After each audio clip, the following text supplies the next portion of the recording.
Olá, está começando mais um UFSC Entrevista e o tema de hoje é um dos assuntos mais importantes para aqueles que estão estudando no ensino médio e desejam entrar na universidade, que é o vestibular. Nessa edição, a gente vai falar especificamente sobre o concurso vestibular 2015. E para tirar algumas dúvidas sobre o edital, para falar um pouco sobre os principais pontos, a gente preparou um vídeo para vocês, então confiram.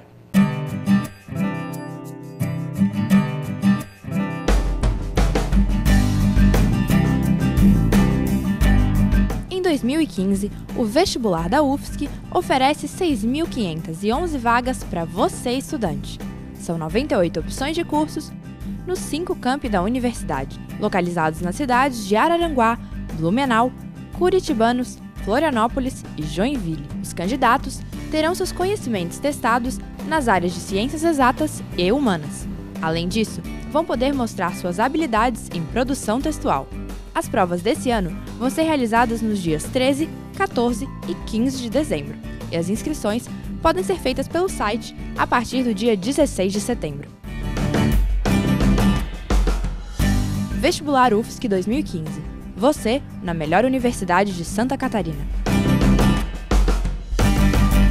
E para falar um pouco mais sobre o assunto, nós estamos aqui com a presidente da Coperv, a Comissão Permanente de Vestibular, Edith Kravulski. Bem-vinda, Edith. Muito obrigada pela sua presença aqui hoje. Boa noite, eu que agradeço. Então, a gente vai começar falando sobre as inscrições. As inscrições elas começam no dia 16 de setembro e vão até quando? As inscrições vão até o dia 15 de outubro. Lembrar que elas são feitas somente via internet.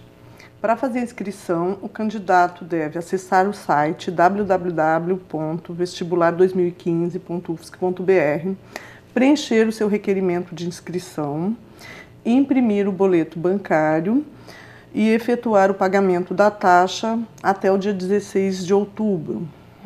E essa taxa ela é de que valor?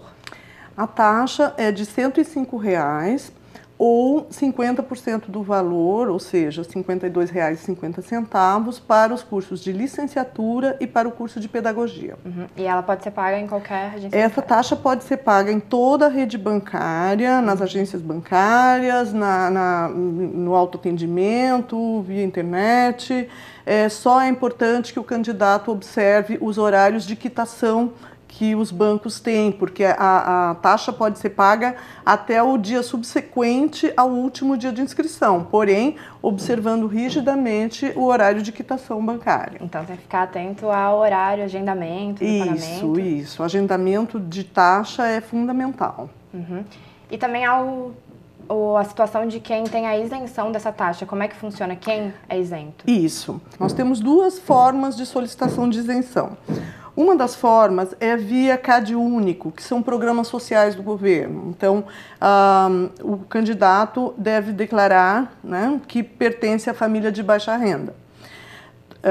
O outro caminho, a outra forma de solicitar isenção é nos termos da Lei 12.799, que garante a estudantes de escola pública com família cuja renda também é inferior ou igual a um salário mínimo e meio, também pode fazer a solicitação de isenção de pagamento da taxa. Em ambas as situações, essa solicitação é online.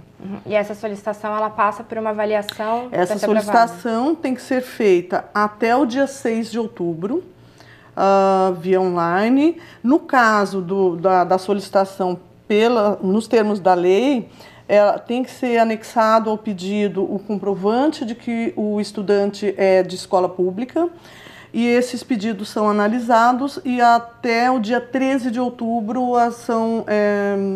é fornecido o resultado.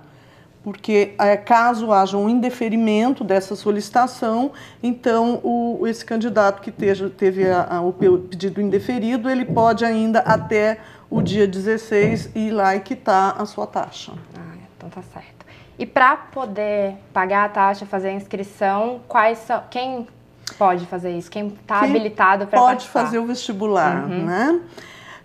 Estudantes que já concluíram ou estão em vias de concluir o ensino médio até a data da matrícula na UFSC, e outros estudantes que poderão fazer o vestibular na condição de candidatos por experiência, e esses não concorrem à classificação.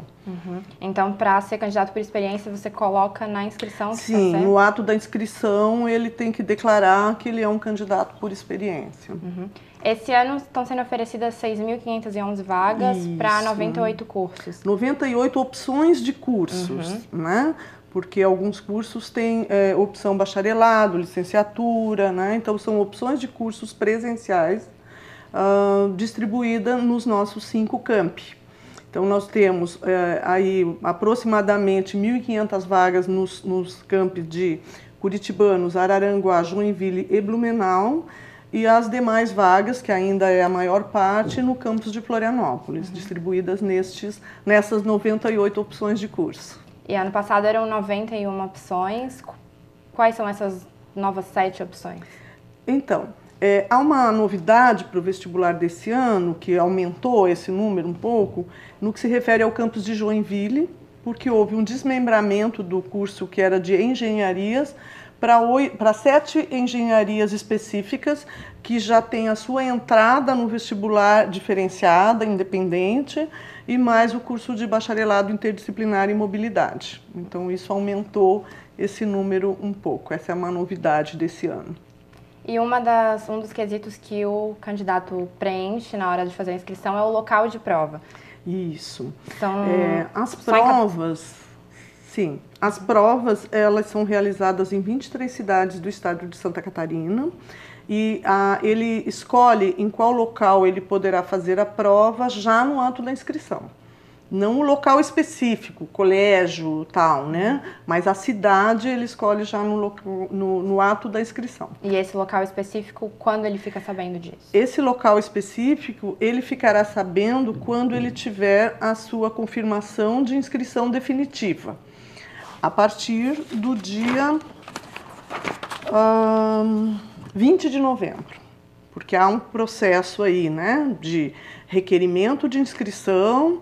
A partir de 23 de outubro será disponibilizada para os candidatos que tiveram a sua inscrição efetivada uma confirmação prévia de inscrição, e aí há uma semana para que os candidatos façam uma conferência dos seus dados. E eu ressalto que isso é muito importante.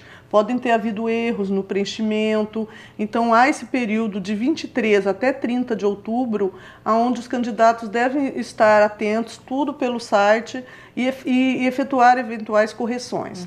A partir do dia 20 de novembro, a comprovação de inscrição definitiva. Nesse documento, ele deve imprimir essa confirmação, e nessa confirmação já constará qual é o local onde ele fará a prova. Específico aí, não apenas a cidade. A escola, o grupo, a sala, tudo direitinho.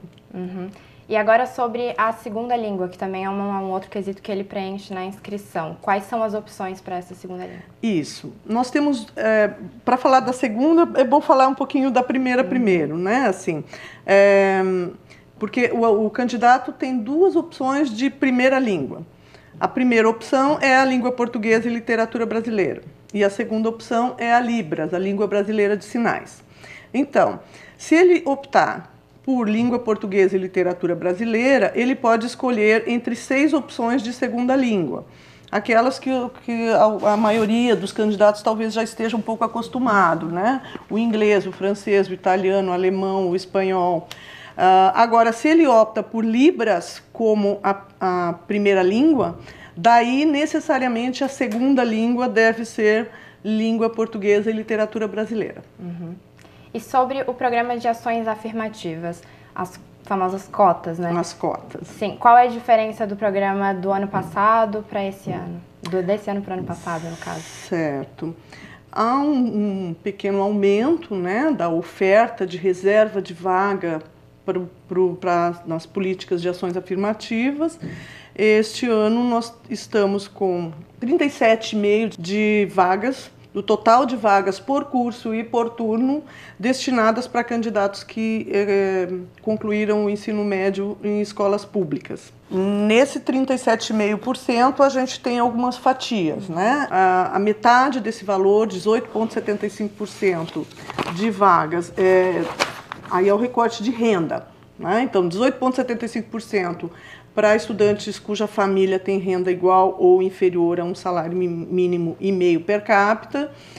Dentro dessa fatia, a gente tem mais um recorte, que são 16% dessas vagas para candidatos autodeclarados pretos, pardos ou indígenas e 84% para candidatos não declarados pretos, pardos e indígenas, que são os PPIs que a gente chama, né?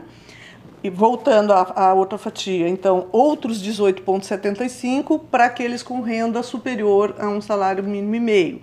Também aqui a gente tem 16% para os PPIs e 84% para não declarados PPIs, pretos, pardos e indígenas. Então, isso totaliza 37,5% das vagas. Além deste recorte, a gente tem outros 10% das vagas que são destinadas a candidatos autodeclarados negros cujo ensino médio ocorreu em escolas públicas ou que tenham estudado em escolas privadas com bolsa.